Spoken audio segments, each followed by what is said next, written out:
This episode is brought to you by Viga.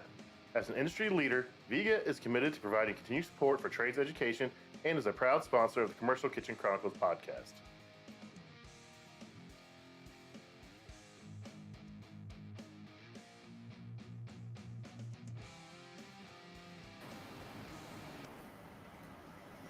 What's up, everybody? I'm super excited tonight. I've got my friend Patrick Duffy on. Patrick's a really cool guy. I've met him just through our industry. We're co-workers now, I guess. We are. So Patrick's a really cool dude. He scared me one day. I'm gonna tell a story real quick. So I met him at Sefesa, the award show, and so I won the award. The next day I was leaving. It was in the morning, and he was leaving too, and I didn't know it. And I'm sitting there, and my truck won't start. I'm mad. I'm trying to drive home, and there's some guy in a biker vest beating on the window and pointing at me, and I was scared to death. I didn't know what I did, and then it clicked. I realized who it was. I didn't recognize him in his vest. So how are you? Sneak around incognito. Yeah, I never would have expected that. I was like, "What is this?" So how are you tonight? Doing great. Doing good. Good. Not with you. I didn't bring my bourbon, but my bad. Are you in the home office or are you at work? Or this is my home and my office. It's the only one I got. So this is where I work every day when I'm not on the road. So you're not like Gary. You don't drive 20 minutes into the office just to get away from the home. I don't, but I could walk. It's a 3-minute walk to our main office, and I live right next to her. So I still have an office here. Yeah, a little bit more quiet. That's cool. No, I always wonder if Gary's in town. I walk by and his door's closed. I'm like, yep, Gary's here. He's a busy man. So he is. I wanted to bring you on because you got a really cool story. I asked you for some background before we started. Last week talking about this, and you mentioned that like 13 years old, you were carrying someone's tool bags when they're running calls. Yeah. So my parents started the business in '63, and my cousin started carrying my dad's toolbox when he was 12. He was about 10 years older than I was, 12 years older than I was. So when his name was Paul, when Paul he opened our first branch when he was, I think, like 19. So being that he was 12 years older, when I was 13, I started spending my summer vacations and my Easter breaks and school breaks down staying with Paul and carrying his toolbox. Paul had 2 boys that were in our industry that worked with Duffy's, and I have a son that worked with Duffy's, and they were all about the same spacing, and it really worked well as kind of a mentor thing before mentor was a word, I guess. Just a break. Working with your dad is always, or can be, tough, and working with your uncle or your cousin seems to be worked for us a little bit better. So yeah, when I was 13, that's what I would do on my school breaks. I would go down and stay with Paul for a week, and during the summers I would spend at least half the summer living with him. God bless him, and carrying his toolbox and just hanging around, learning what I could pick up, and it was a win-win because I got a couple bucks out of it. I'm not sure it was a win for Paul, but my parents got me out of their hair for the summer, so that was a win. It was definitely a win for them. And the joke is always was in our family that as they opened branches, they opened them further and further away because they were looking to push me further and further away in summer. So That's funny. Yeah, I always want my kid. As you know, my oldest son works for me. He's 20 years old. He's worked here about 9 months now, and he's doing pretty good. And my youngest son's 17. And my youngest son actually showed interest when he was like 13 years old, and I always wanted to do like a ride along, but we're such a big thing that insurance company's not going to let that happen. To have a 13-year-old kid riding along carrying tools anymore. So, but he still wants to do it. So we'll see what happens. And he graduates after this year, so we'll see what happens. But I hope he does. Yeah, I told my boss, like, man, if my other son works here, you're going to put our last name on the front door. Right. That was the joke with Paul too. We tried to get him to have as many boys as he could because we needed them. That's funny. So you said by the time you were 16, you started doing like PMs on your own over the summer and stuff, running around? Yeah, actually, well, before that, of course, I couldn't drive in New York before I was 16. But before that, I was running the school PMs in the summertime. The school's shut down, and you go through and check out all the equipment. There's no pressure. You're there all day. There's nobody putting hot oil down your back or anything. Um, so I was actually running the PMs with newer guys, with training guys, showing them how to do the PMs. When I finally got to be able to drive at 16, I could go out and do the PMs in some of them were in Pennsylvania and all around the Binghamton. It's the branch I worked at there. Um, so yeah, I was doing PMs because that's a great place to train. I'm not sure you probably know from experience. Great place to train. You've got all day, like I said. There's no pressure. You can take your time and show people how to do every step. And so just that's how I learned, and that's how a lot of our guys have learned too in summertime PMs. That's cool. We used to do a lot of PMs. It's kind of fallen off of COVID. Things kind of changed. People kind of directed their money other ways. But we got a big program coming up. There's like 70 rational combis working on PM over the summer. We're doing a full, motor shaft gasket, descales, filters. We're doing everything 9 yards. So we've got my son and another younger guy. He was actually on the show a couple weeks ago. Jake. We're actually going to work them through all the details on how to descale them, because there's all different models. It's the old SCC non-Wii all the way up into Wii. They may even have an iCombi by now. So, we're going to get a chance to run through all the reiterations of the rationale in the last 15 years. And that's awesome, all in one place. Yeah, really get to show them what's up. So I'm looking forward to that. The bad thing is when that project's done, our most senior tech's going to retire. So he's just waiting for the project. So he's like, I think my boss is like dragging it out as long as he can to keep him here. But unfortunately, it happens. I mean, he's done his time, and he's sore. He's ready to go. So I don't fold him. Just a shame to have that much knowledge walking out the door, though. Yeah. I had him on here last year, I think. He's a really smart guy. He's been doing it 39 years now. Wow. And the thing I have to explain to him is he's like, he wants to complain about the younger guys not catching on as fast. I'm like, look, dude, when you started, you could carry a tote full of parts, and those were common parts between every single oven had the same thermostat. Every single fryer had the same thermostat. I said, you had common parts. I said, nothing's common anymore. I said, right. Started, the sophisticated wiring on an electric oven was like, 25, 30 wires. I said, now you got ovens that have a mile of wire in there, and they're all the same color. I said, you got to give these guys a break. You learned on a knob. These things have full computers on them now. Right. Yeah, and there weren't, probably half of the stuff that we work on now wasn't even around back then. High-speed ovens and combi ovens and flash bake ovens, all kinds of stuff that it wasn't even there. So you're right. You could also generally open up a cover and see things moving around inside. Now it's all no moving parts. Everything's solid state, circuit board, computer. Poor Scott Westbrook's mad. I said the R word. Scott. I love Scott. He's helped me out a bunch, just replying to some comments and some stuff like that. I like Scott. Yeah, he's a great guy. I haven't got to meet him in person yet, but I'm going to. Nice. So you said you went to college. How'd that end up, and how'd you end up back here? So I mentioned that my parents started the company. I was the only son, and it's all I ever wanted to do was to be my dad.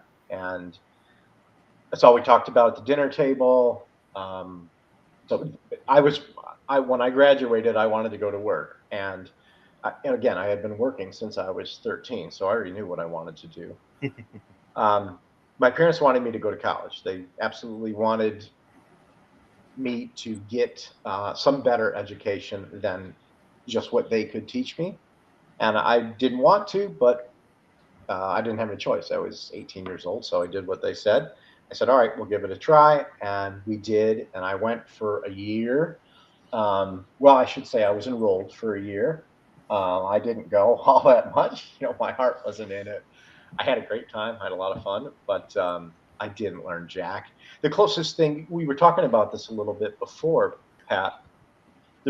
Our industry is such a niche, specialized thing that there wasn't, it still really isn't a class, a college degree in what we do. So I went for electrical engineering technology.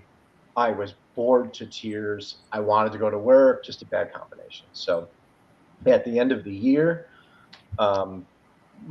my parents conceded and allowed me to go to work full time, and from there I moved to our Binghamton branch. I lived above the shop for a year, and then I moved to the Syracuse branch. I moved to Syracuse. Um, Thanks, Scott. Um, and moved to Syracuse. Then I opened a branch in Watertown, and then eventually Rochester, so on and so forth. Just kept opening branches and growing and growing. I live at each one for between 2 and 10 years, and then move on to open up another one, and that's how we grew. And that's pretty much how we continue to grow. I'm not opening the branches, but we get a guy who's ready to take on that responsibility, and we plop them down in a city, and away we go.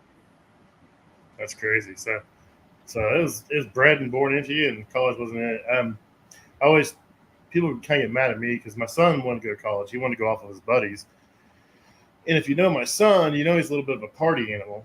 And I knew it was going to happen, so I tried to tell him. And I think I may have scared him a little too much because he went straight to work. He did some work for the city, and then he didn't know what he wanted to do. He was trying to be a lineman, and it didn't work out. So one day he just came to me and said, "Hey, are you guys hired?" And I was like, "Are you sure you want to work with me? Are you sure you want to do this?" This kid I only seen him use a tool one time. He changed his brakes one time. I did one side and he did the other. I mean, that's the only time he's ever used a tool in his life. I was like, "You're gonna have a rough life for a while, bud." But he's doing good. He caught on. He went to Cephas a couple months back. He was actually in Paul's class. Paul did pretty good. Paul said he was a really sharp kid and restored faith in the younger generation of techs. I believe what Paul said to me. Wow, nice. So that's cool. So you guys are based out of, where's your home office and what all do you It's get? a little town near Utica, New York, called Sequoia, New York. It's right next door to my house, right behind my parents' house, and right next to my house. And from Sequoia, we have 6 other branches that cover all of upstate New York. We don't go anywhere near the city. We cover upstate New York. We go a little bit into Vermont, Massachusetts, and Pennsylvania because some of our branches border those states. So Nice. yeah, So in the last few years, you guys merged with some other companies? we did. So Duffy's has been around for, like I said, since '63. We only did hot. We never did any cold side. So we were. I'd like to think that we were very proficient at the hot side. Mm-hmm. Our main competition was AIS, Appliance Installation and Service, mostly in Western New York, Central and Western New York, and they were stronger in refrigeration. They did hot, but if you know guys who do hot and cold side, they tend to have a preference, one or the other, and it's usually cold. So they were stronger in cold. We didn't have any cold at all. And they also had a division called ECS, which is an installation division where they did big installs. So a big equipment dealer in Buffalo approached Wayne Stoutner, who was running, him and Paul Glowacki were running AIS out in Buffalo, approached them and wanted to talk about buying them, mostly I think because of the installation division that they had. And he was, they're going to lock up the state and blah, blah, blah. And Wayne, the story is that Wayne said, geez, if you were smart, you really wanted to lock up the state, you'd buy us and Duffy's, because then you'd have it. You'd have the whole state, you'd have hot and cold and blah, blah, blah, blah, blah. So he brought us in. Paul and I sat down and talked with them. And after a while, it made a lot of sense, putting the best of both of us together. That deal did not go through, but the talks and the thought kept rolling around. If it was a good idea for someone else to do it, why isn't it a good idea for us to do it? And so we put our businesses together, all 3 of them. So then we offered in 2018. So we were able to offer hot, cold, and full install. So we never had to tell our customers, no, that we can't do that. So just soup to nuts. It was a great partnership. That's awesome. That's awesome. So, like you said, there's guys that generally do both. They kind of tend to lean one way. I'm the same way. I do everything. I don't know how I do it as well as I do. It's just kind of, I take pride and passion in my work, so I kind of just find a way. But here recently, I haven't done a whole lot of refrigeration. I've been missing it, so I got to do a couple refrigeration calls here lately. And I told him, I was like, "You're gonna have to give me some more refrigeration calls, or I'm gonna get bored and find some place I can do them." And that kind of scared him a little bit. So it's a different animal, different tools, just a different mindset. You're on a job for hours and hours as opposed to just banging them out like the hot side ones. Yep, that was my problem when I first started doing refrigeration. I was self-taught. Unfortunate incident. I didn't follow something didn't follow through the way it's supposed to, and just their idea of teaching me refrigeration was throwing stuff on their truck, telling me to figure it out. So, but when I first started, I came from a hot side background, and this is bang, bang, bang. I thought I could do it for refrigeration. It was callback, callback, callback. I figured out real fast that I couldn't do it that way. It takes time, it takes patience, and I still a lot of times don't have patience. I'm luckily I have a phone, and I'm playing on my phone. I'm doing stuff like that, but I get away with the phone thing because I have job link probes, and they're Bluetooth probes, and it's chisels with my phone. So if a customer walks by, I can flip over real quick. Like, oh no, I'm just look, I'm watching your system or whatever. So, but yeah, some days I'm like, why did I say I wanted to do refrigeration? And there's other days it's all I want to do because it's more slow paced. It's a different set of challenges, mindset, like you said. So it's cool. I never did learn it. We merged with AIS long after I was done being a tech, and I don't think. Now my son does it, and a lot of our hot side techs that were Duffy's techs have got their EPA and have learned the cold side, and I applaud all of them. That's fantastic. I honestly don't think. First of all, I don't think I would have the patience for it. Plus, I'm not sure I could learn an entire different skill set like that at this point, anyway. Brett, no, in the restaurant world, I'm not working on racks, and I don't have people at grocery stores freaking out on me, man. So it's a little slower pace for us over there. Mm-hmm. Brett works for Coolsys, but he's done rack refrigeration. He's done all kinds of big stuff. So he's giving me a hard time about saying it's slow paced. So how long ago were you guys bought up by our parent company? It was in December 1st of 2021, not too long ago. Yeah, so just after us, and it wasn't much longer after us, and so right. Yep. And it was. Don't know, we're all part of the PTH, Unlimited Service Group now. US, yeah, is what we're under. People want to say what they want to say, but they've treated me very well. As long as you do your job and you take pride in your work and do a decent job, they're going to take care of you just like any other company. So, I don't see a problem with it. So, but I don't know anybody that works for them like we do or under them that has any kind of a problem with them. No, my experience, they've done everything they said they were going to do, and they haven't done a single thing that they said they weren't going to do. So, yeah, we got an email like 8 o'clock in the morning. It says company-wide meeting at 11 o'clock. And I was like, oh, we just got bought by Parstown. And everyone's like, no. I even asked my boss, and he's like, I don't know what it's about, because the managers had their meeting a half hour before ours for a company. So they told the managers, and the managers couldn't say it to nobody. They went straight from the managers meeting into a company-wide meeting. And he's like, after the meeting, I was like, I told you. He's like, man, I knew 30 minutes before you did. He's like,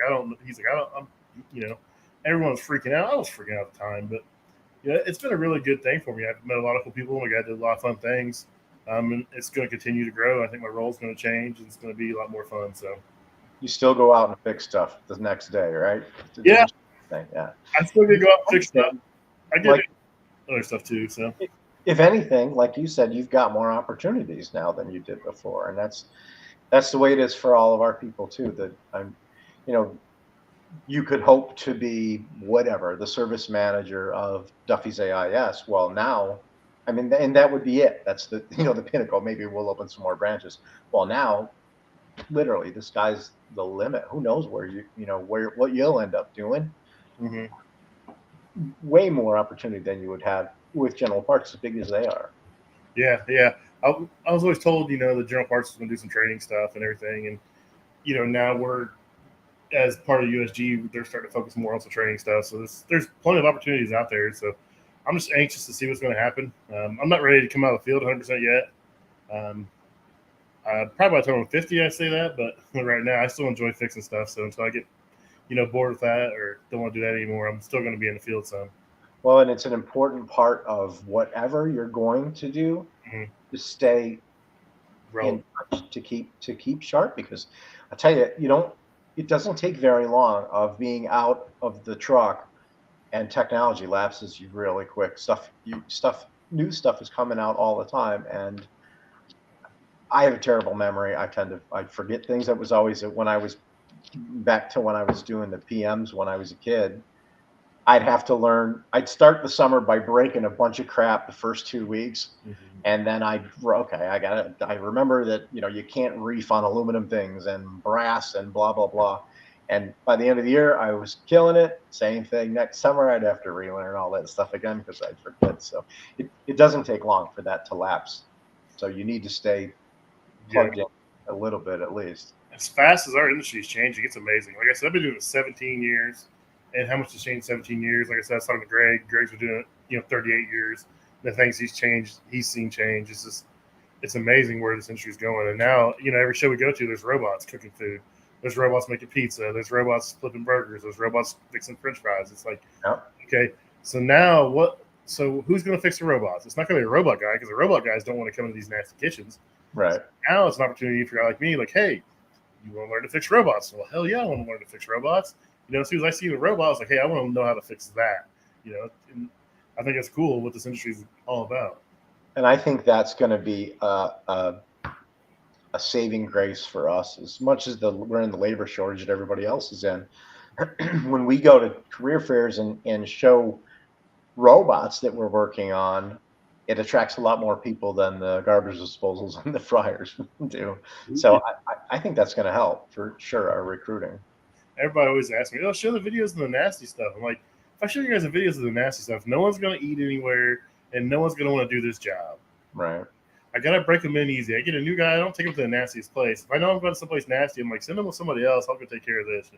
We can't. Yeah. They'll quit in a heartbeat. Those aren't the jobs you want to remember. Those are the jobs you want to forget. Oh man, we got a certain grocery store chain that they just don't take care of their equipment, and they got combi ovens, and it's just every week clogged up with grease. I'm like, you guys are killing your own equipment. But they're keeping you in business. Oh, they pay their bills every single time. Like, hey, I gotta come at night and lift this thing up and strip it apart. Oh, that's fine. We're available this night. Like, all right. Right. I tell my boss, like, get someone else trained. I can't be the only guy doing this. It's like, I guess every time I see a call for this place come in, I want to go home. I just want to quit right then. Yeah, that sounds like something you should be training the new guys on. My son gets in there and digs it. So I don't know about your guys' policy, but if we do an after-hours job at night and no one's there, we're gonna be locked in somewhere. It's a two-person deal. So we used to not be that way. It used to be able to just I used to get locked into like was in the middle of the night, changing the evaporators, working on coolers and stuff. And I don't know what happened. Then one day they're like, nope, we can't have one guy locked in the store anymore. It's a security thing. Someone gets hurt or if his equipment falls on me, who's going to come? Who's going to know I'm there hurt until next morning? So I mean that makes sense. Or someone breaking in, robbing the place. All right. So good point. So now anytime we're in after hours, we're locked in a place. It's two guys. So a lot of times, my son, he's it's overtime. So hey, I'll do it. So he always comes along. He learns. So he's pretty much doing it now. I just pretty much stand back and watch him. How is your dynamic working with your son? I was saying earlier that working with your dad is not always the easiest thing. You guys seem to be all right. We actually get along better working together than we did father-son role, him growing up as a kid. Like, I'll get frustrated with him now, and like now he's like, okay, we're at work, I'll just get right back to you. And that kind of like calms me down because I can't, if we were at home and get right back to me, it'd be on. But I can't do anything big a scene at work, so our relationship's actually gotten better, and it's even gotten better outside of work before he moved out. So it was a weird dynamic. He tried this "you're in your uniform, you're not my dad" thing with me. So okay. So one day when he still lived here, it was like 5:45. We had to leave at 6. Like I hadn't heard his alarm go off. I had my uniform on. I was like, okay. So I left at 6 o'clock. Didn't wake up for nothing. He comes rolling in like 15, 20 minutes late. What? You wake me up? I said, oh, I had my uniform on. I wasn't your dad then. So after that whole dad policy and uniform thing went out the window. So he's a character, but he's catching on. He likes it. So your son, You said he was a master certified technician at Cefesa at 19 years old.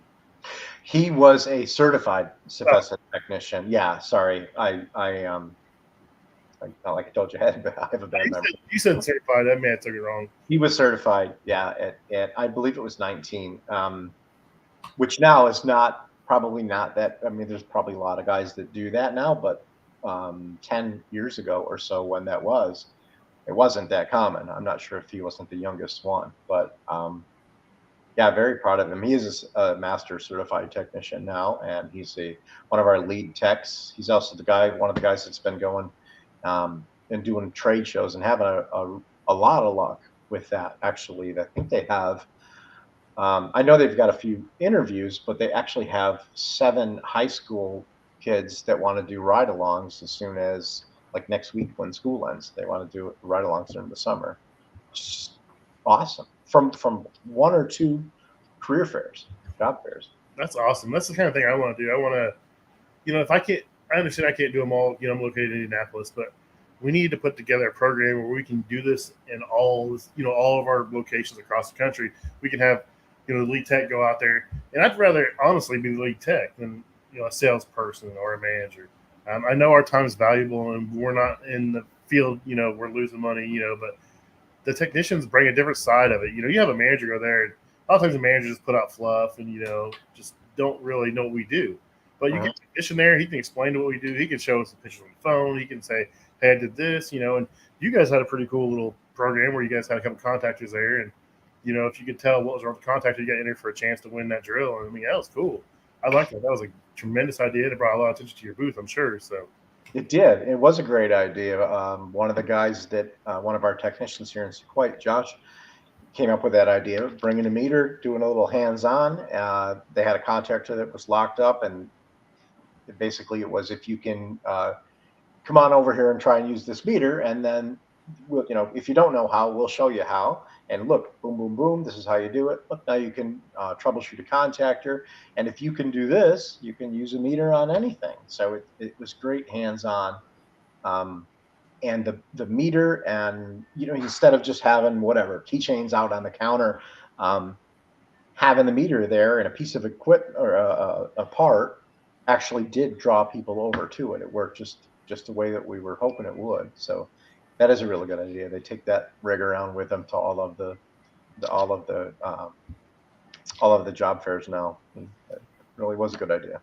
Yeah, that's really cool. I like that. So, I think it's something we should adopt across all of our brands. And just get it out there. I mean, what's it going to hurt? You're going to lose a couple hours productivity out of a guy, but who knows? You may find the next all-star, the next best tech you've seen, come out of high school, come out of trade school, or they have the armed forces, career days where the guys are going to come out and they come out of the armed services and they go through that stuff. So, I mean, who knows? You may find the next best tech in there. It's also a good way to reward your lead techs or your head techs and show them that you have faith in them, and they don't all not all the techs have got great communication skills. That they're not all, just because you're good doesn't mean you're a good teacher. You might not be good at a career fair, but for the guys and ladies that you have confidence in to do that, it shows that you have confidence in, and you never know that person may blossom into whatever else instead of being, I don't want to say just a tech, that's a bad thing, but you could have all this potential that you don't know, that's untapped. And if they never got a chance to shine, you wouldn't know that. That just a tech phrase got me in so much trouble. So when I went to last year in Cefesa, everyone's like, "Well, what do you do?" "Oh, I'm just a tech." They're like, "No, you're more than a tech. If you're here, you're more than a tech." I'm like, I don't know about all that, guys. I'm like, I do some stuff on social media. I host a podcast. Like, no, you're more than a tech. Just wait. So, well, even just a tech isn't just a tech. I mean, they keep the lights on. Techs they're the ones that bring the money in. There's no doubt about that. And without them, we'd be in big trouble. So you mentioned, our industry is kind of like it's a very niche industry, but it's like it's not well known. And I think a lot of it's just the guys don't like talk about it, or don't share or show what we do. And I'm not this person, man. I used to be real introverted. I didn't want to talk to nobody, I didn't want to show anything. And then jealousy got the best of me, and I started posting stuff and showing stuff off, and then I started taking more and more pride in my work, and I started doing things better, and it just kind of spiraled out of control. But I think if we get more guys to actually be proud of what they, I think they're proud of what they do, but I don't think they want to like talk about what they do, because it's such a people. I mean, you talk about it was the first thing someone asks you, what restaurant should I not eat at? How dirty is this place? How bad is this place? I'm like, look, if you're eating there, don't worry about it. Did you get sick? Don't worry about it. I'm like, right. You don't want me to tell you. If you like it, if it's your favorite place, then don't ask, right? yeah, I tell everybody all the time, if you can see the kitchen, you're safe. I said, just because Right. you pay $100 a plate doesn't mean it's cleaner than anywhere else. I tell a story all the time, but one of the most expensive places in Indianapolis was the dirtiest places in Indianapolis. I'm like, yeah, if you can see the kitchen, you're fine. So, I mean, and the places with the cleanest kitchens have the worst food, right? Yep. The airport, schools, and hospitals. They have the cleanest kitchens, and generally speaking, not to offend anybody, but they generally have the worst food, the most boring food. So my favorite places to work in are hospitals and schools, though, because it's always clean. They're always nice to you. They take care of you. It's like it's a weird dynamic, but those are like some of my two favorite places to work in. But you wouldn't go there for dinner. No. Right, that's what I mean. You gotta break a few eggs and drop a few French fries if you're gonna put a decent meal out, I guess. So sweet. So what do you do? I'm gonna ask you some personal stuff. Nothing crazy. I know a couple things you do, but so you've got this motorcycle that's got a ton of miles on it. I do. I have a couple of, but my original one is an 04 Road King Custom with 149,000 miles on it. Holy smokes! I bought it new. I seen the picture the other day. Someone talked about the miles. Like, man, this guy goes all over the place. And like I said, you rode it to Sefesa last year, and you stopped on the way down and on the way back and went and did other stuff. I was like, this guy's crazy. We love to ride, yeah. And my wife rides on the back. She also has her license. She had a bike for a while, but she prefers to ride on the back on the long trips. A few years ago, we rode to Alaska. She rode on the back. We are going to Denver the end of next month and Sturgis, and making a loop, doing a whole bunch of fun stuff. But we generally go on one big cross-country ride a year at least, and then ride as much as we can otherwise on the older bike. But she loves it, and I love having her back there. So yeah, if we can ride to a conference, that's one of the reasons I got so many miles on. I have so many miles on the old bike is because if I had a conference in the summer or a meeting, I'd ride. I've got a reason to ride. So that's awesome. Yeah, so that's cool. So did I hear you? You or your wife hunts? You're active hunters? We both do. Yeah, we both do. Deer hunters mostly. Yeah. She hasn't gotten one yet, but she's gotten pretty close. And we always say this is the year. I'm pretty sure this is the year for her. But yeah, we have a hunting camp about an hour from here that is just in the middle of nowhere, dead quiet. We absolutely love it. Totally off the grid, solar, propane. We do have a satellite dish so that we can take conference calls there when we need to and check our emails. But yeah, we love it. Come October to New Year's, we're basically stationed at camp. We just love to hunt. That's awesome. I love to hunt. I don't do as much as I wish I could. I need to lose some weight and probably be a little more comfortable doing it. But I go out to my brother's a little bit, and then I just public land hunt. I always try to find some land around here to lease, and just anybody that has land around here has got people on it, or they don't want to lease it. There's been quite a few farmers I know that got burned, and people signed waivers and get hurt. But the problem is, you sign the waiver, your insurance company doesn't. So your insurance company pays it, and your insurance company turns around and sues the home, whoever owns the property. So that waiver's like just says you won't sue them, but your insurance is still going to sue them. So. Even that paper isn't. I'm no lawyer, but you can't sign away your right to sue. Doesn't matter what you sign. Yeah. So we've got property right out back. We usually have a tree stand right out back here, next to the main office. So during hunting season, if we're not at camp, I try to sneak out about 2:30 or so, walk down there, sit for a couple hours, and then come back up and do another hour's worth of work to catch up. I've shot plenty of deer right out the back door here, which is pretty sweet. Oh, that's awesome. That's a goal of mine. When all my kids are gone, I want to buy some property. I want all woods. My wife wants a pond. I told her we can dig a pond anywhere, pretty much. So that's when all the kids are gone, I'm gonna buy a property and probably just build a barn, put an apartment in there. So we'll see. Just something I want to do. So I won't keep you much longer, but I appreciate you coming on. I mean, you got a really cool story. Just I was fascinated by starting off 13 years old. My dad, well, the guy I call my dad that raised me, he did HVAC. By the time I came in my life, I was probably about 12, 13 years old. I remember riding in the back of his van, playing with his Wiggies. I'd touch them and they'd light up, and I was fascinated by stab myself with the probes in the back of his van, getting bounced around. I didn't get to ride on many calls with him or anything, but it just he ended up changing over from HVAC into this industry. He kind of got me involved in this industry. It's just amazing what this industry can do for people. It just shows, your story. Yeah, your parent, your family did own it, but you worked your butt off for what to buy everything and everything that happened. So it's a really cool story. Thanks. I'm flattered that you asked me on. Yep. So I appreciate everybody coming in the chat tonight. I'm gonna keep it a short one tonight and let Pat get back to work. I'm sure he's got some more work to do. So take care, everybody. Thanks.